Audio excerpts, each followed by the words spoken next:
যে দীপু দাসকে যেভাবে নির্মমভাবে অত্যাচার করে তাকে মারা হয়েছে, জীবন্ত তাকে পুড়িয়ে মারা হয়েছে। সমস্ত মানবতাবাদী, সমস্ত বহুত্ববাদী মানুষের কাছে এটা একটা লজ্জা, মানবতার কাছে এটা একটা লজ্জা। আমরা আজকের বাংলাদেশ হাই কমিশনের কাছে এই নিয়ে একটা ডেপুটেশন দিতে যাচ্ছি, যাতে ওখানকার সংখ্যালঘু হিন্দুদের জীবন জীবিকা, মা বোনের সম্মান যাতে সুরক্ষিত থাকে, তার জন্য যাচ্ছি।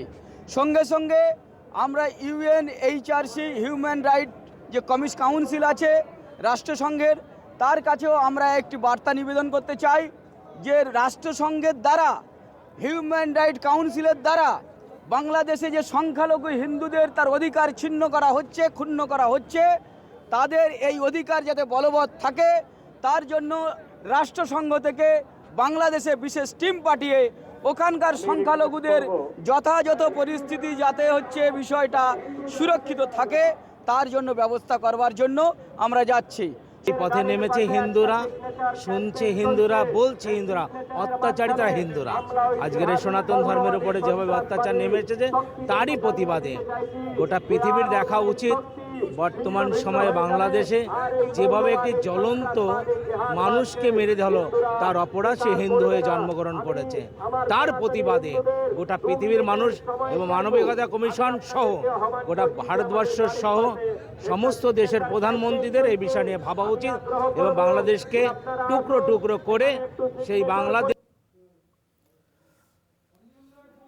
নিয়ে আমরা কথা বলবো। আমাদের বিশেষ প্রতিনিধি অঞ্জন রায় রয়েছেন এই মুহূর্তে আমাদের সঙ্গে টেলিফোনে। অঞ্জন দা, বাংলাদেশের ঘটনা নিঃসন্দেহে নিন্দনীয়, তা নিয়ে ভারত সরকার তাদের অবস্থান জানাচ্ছে, কিন্তু এ রাজ্যে এই ধরনের বিক্ষোভ প্রতিবাদ দেখিয়ে আখেরে কি রাজনৈতিক জমি শক্ত করার একটা চেষ্টা, বা এই রাজ্যে যাতে একটা মানে এই রাজনৈতিক জমি শক্ত করা যায় এবং এই হিন্দু তাস খেলে, সেটাই কি চেষ্টা চলছে? অঞ্জন দা, শোনা যাচ্ছে আমার কথা? প্রতিবাদের আন্তরিকতা কত আছে সেই নিয়ে প্রশ্ন থাকতে পারে, কিন্তু উদ্দেশ্য একটা, যে ভোটকে একত্রিত করতে হবে। হিন্দু ভোট, বাংলাদেশের ইস্যুকে সামনে রেখে হিন্দু ভোট একত্রিত করতে হবে। দেরিতে হলেও শুভেন্দু অধিকারী কালকে একই দাবিতে বিক্ষোভ করেছিলেন বাংলাদেশ হাই কমিশনে। আজকে বিশ্ব হিন্দু পরিষদ গেছে এবং তারা চেষ্টা করেছে পুলিশের ব্যারিকেড ভেঙে ঢোকবার, ফলে পুলিশ বাধ্য হয়েছে লাঠিচার্জ করতে। এবং সত্যি সত্যি বেশ কিছু বিশ্ব হিন্দু পরিষদের সদস্যরা আহত হয়েছেন, কারোর মাথা ফেটেছে। ফলে একটা তুলকালাম পরিস্থিতির সৃষ্টি হয়েছে ভারত হাই কমিশনের সামনে। এই ঘটনাকে কেন্দ্র করে প্রতিবাদ জানাতে গিয়ে এই ধরনের ঘটনা না হওয়াই বাঞ্ছনীয়, কিন্তু বিশ্ব হিন্দু পরিষদ চেয়েছিলেন যে এই ধরনের প্রতিবাদটা, যাতে মানুষ জানতে পারে যে হিন্দুত্বের পক্ষে তাদের যে লড়াই, বাংলাদেশ ইস্যুকে সামনে রেখে সেই লড়াইটা তারা করছেন।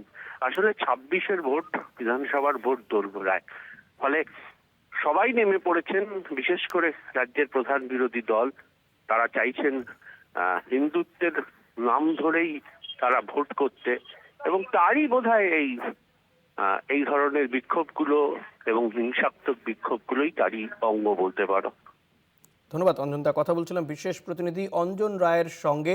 এবং বাংলাদেশে যে ঘটনা ঘটেছে, দীপু দাসকে যেভাবে পুড়িয়ে মারা হয়েছে, হত্যা করা হয়েছে, সেই ঘটনার প্রতিবাদে বাংলাদেশের ডেপুটি হাইকমিশনের সামনে বিক্ষোভ। তবে এই বিক্ষোভের আন্তরিকতা নিয়ে প্রশ্ন থাকতে পারে এবং মূল উদ্দেশ্য কিন্তু এ রাজ্যে যে আগামী যে 26-এর নির্বাচন রয়েছে, সেই নির্বাচনে সুবিধে পাওয়া এবং হিন্দুত্ব তাস, সেটাই কিন্তু মূল বলে মনে করা হচ্ছে।